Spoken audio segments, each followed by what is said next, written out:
grandes genios e inventos de la humanidad. ¿Qué pasaría si pudiera perseguir la luz y finalmente consiguiera adelantarla? Esa pregunta se la hizo un joven de 17 años en su último año de secundaria. Años después, desarrollaría ese pensamiento y no solo revolucionaría nuestro concepto del espacio y el tiempo, sino que cambiaría de forma decisiva el de todo nuestro universo. Albert Einstein. E igual a mc al cuadrado. Albert Einstein nació el 14 de marzo de 1879 en Ulm, Alemania. Un año después, su familia se trasladó a Múnich, donde su padre estableció un pequeño taller electrotécnico. En 1894, cuando toda su familia se marchó a Italia, él se quedó solo en Múnich para terminar el bachillerato en el Instituto Luitpold. Pero no tardó en dejar las clases y reunirse con su familia. En 1895, Einstein retomó sus estudios en Suiza. 3 años después terminó la carrera de física en la Escuela Politécnica Federal de Zúrich.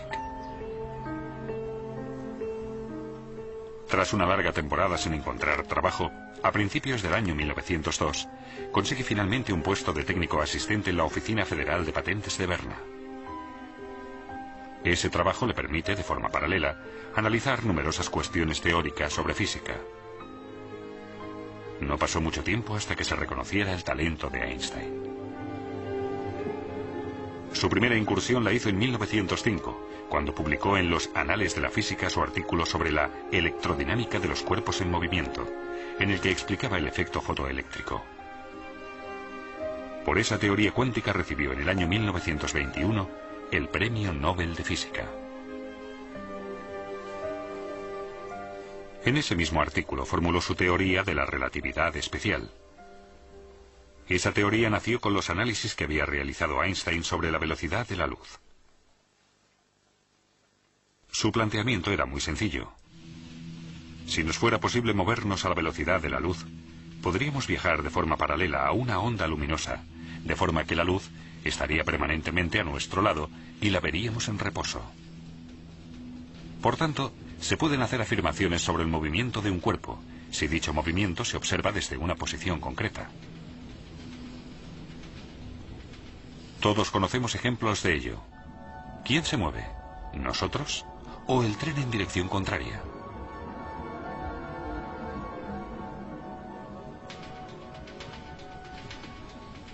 Algo parecido pasa cuando un coche circula, de forma paralela, a la misma velocidad que un tren. Desde el tren, el coche parece estar parado. Según la posición, se percibe bien el movimiento o no.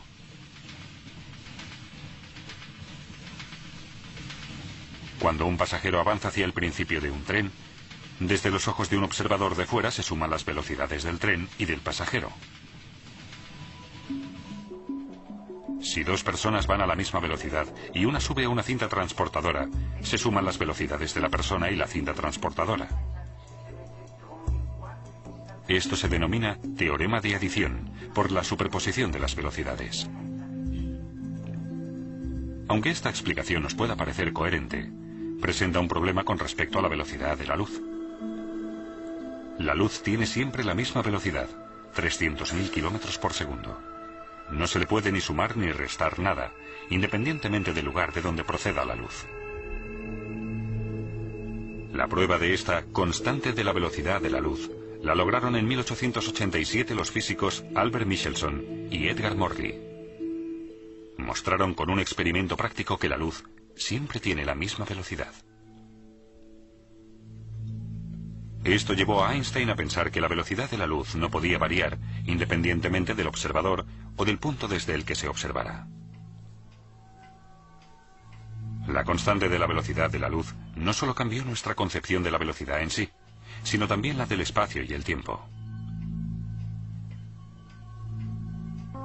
Se derrumba la idea de que solo existe un tiempo único y absoluto para todos los sucesos, pues el tiempo depende del observador y de la velocidad a la que éste se mueve.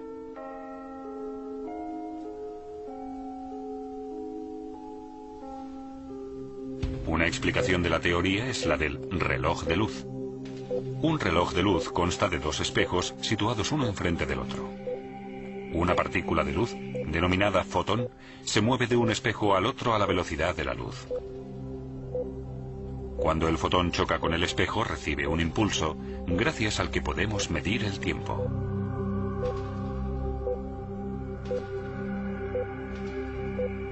Pero si movemos uno de los relojes de luz a velocidad constante, el fotón, a los ojos de un observador estático, deberá recorrer una diagonal para chocar con el espejo contrario. Como el recorrido es más largo, el fotón ya no puede alcanzar la velocidad de la luz y choca más tarde con el espejo. Lo que significa que ambos relojes marcan tiempos distintos. El reloj de luz en movimiento va, para un observador estático, más despacio. Un experimento demostró este fenómeno en los años 70. Dos relojes atómicos se pusieron exactamente a la misma hora. Uno de ellos se metió en un vuelo regular, mientras que el otro se quedó en tierra. Al final se compararon los dos, y el reloj que fue en el avión se atrasó. Este fenómeno, por el que los relojes en movimiento van más despacio, se ha denominado dilatación del tiempo. Otro experimento de ello es la paradoja de los gemelos. Un astronauta vuela en su nave 10 años en el espacio. Su hermano gemelo se queda en la Tierra. Los dos tienen 30 años. El astronauta vuela 10 años a 260.000 kilómetros por segundo. Después regresa a la Tierra, para lo que tiene que invertir otros 10 años.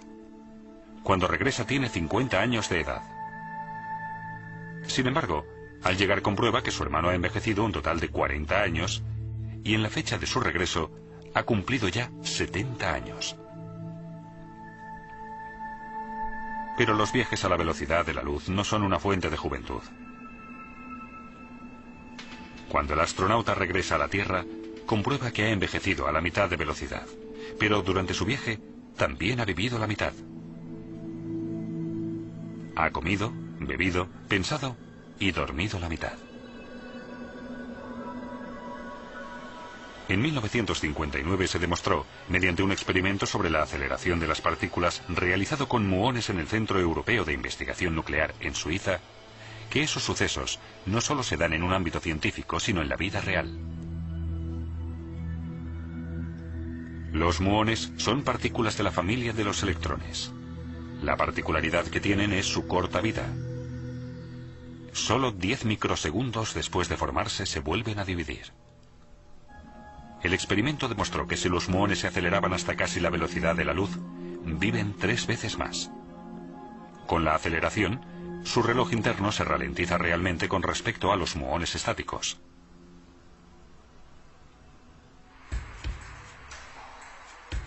Los cambios en el tiempo influyen también en la longitud de los cuerpos.